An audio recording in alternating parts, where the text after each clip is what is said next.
Sizdə sual yaranır ki, ilk baxışdan bu şorqağalını necə belə mükəmməl eləmişəm?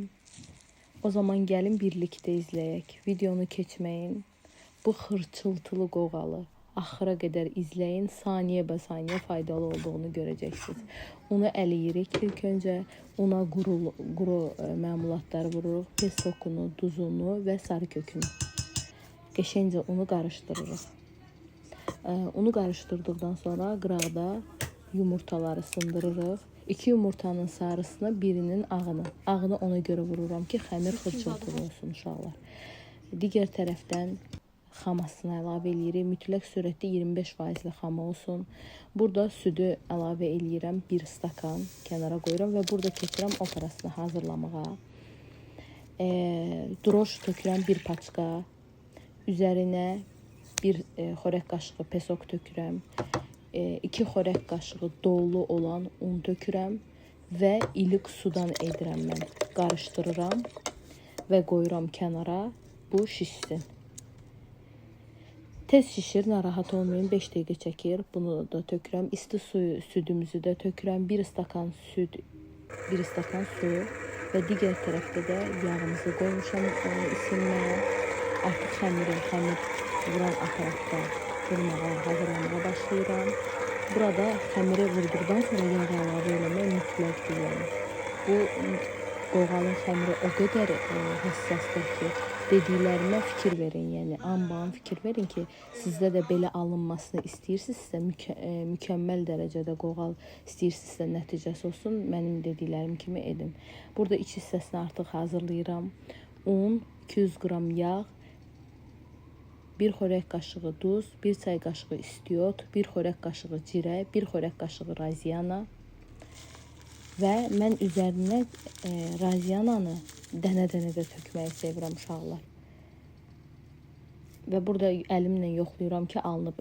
Alınmağını hardan bilirsiniz? Sıxırsınız, əlinizdə qalırsa deməli işə hazırdır. Və artıq burada xəmir gəlmiş oldu və bu xəmiri 9 kündəyə ayırdım və burada artıq kündəni edib qırağa qoyacağım ki, gəlsin açmaq üçün. Kündəyə gələndə xəmir bilirsiniz ki, çox rahat açılır. Ümumiyyətlə una çox diqqət eləməlisiniz. Şorqoğalınızın əsl belə açılmasını, siz də rahatçılıqla yayılmasını istəyirsinizsə, mütləq surətdə harika unuyla Anadolu ununun qarışığı çox gözəl olur. Mən 600 qram harika unundan istifadə etdim. 600 qram da Anadolu unundan istifadə etdim. Dəqiq resepti YouTube kanalımın açıqlama bölməsində görəcəksiniz.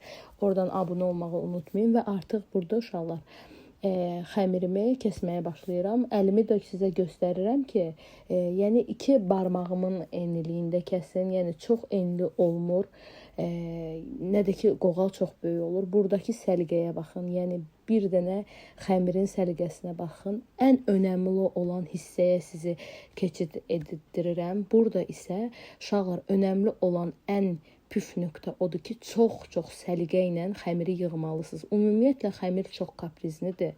Özəlliklə də qoğalın xəmiri, yəni diqqət eləyirəm. Özümə darta-darta, öz səmtimə darta-darta xəmiri rulon verməyə çalışıram xəmirə və çalışdığım qədər hər iki tərəfdən əlimə yön verirəm ki, xəmir dağılmasın. Yəni xəmir dağılanda bu bişəndə də elə görünür. Siz səliqəyə baxın, qatların gözəlliyinə baxın. Yəni buna diqqət eləməlisiniz mütləq surətdə. Əgər siz də mənim qoğalım kimi qatlarınızın bilinməyini istəyirsinizsə, sizin bişirdiyiniz zaman sizin qoğalınız da belə gözəl olsun, mütləq surətdə bunlara diqqət etməlisiniz.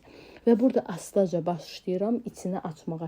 Hər bir hissəsini sizin üçün, yəni çəkmişəm ki, evdə hər bir xanım bunu rahatlıqla özü bişirə bilər. Yox, özü bişirmək istəməsə mənə də sifariş verə bilər. Mən qeyd edeyim ki, sifariş götürürəm. Qiymət üçün direktdən müraciət eləyə bilərsiniz. Burada içini doldururam. Mən içinə 2 xörək qaşığı istifadə edirəm içliyi. İçli çox olanda düşünürəm ki, çox gözəl olur. Çünki adı normalda şor qoğalıdır da, yəni bunun. İçliyinə görə ən çox bunun dadı içliyindədir. Xüsusilə içinə vurduğumuz ədviyyatların qoxusu gələndə, yəni bişdiyi zaman inanın ki, evi ətir bürüyürdü. Yəni o raziana ilə cirənin yağda qovrulmuş unu mən sizə bayaqda dedim ki, mən qovururam yəni unu. və çox gözəl xəmir alınır bu dediyim reseptlə. Yavaşca, astaca, əlimi basmıram qətiyyən, qabaqki nənələrimiz kimi basmıram.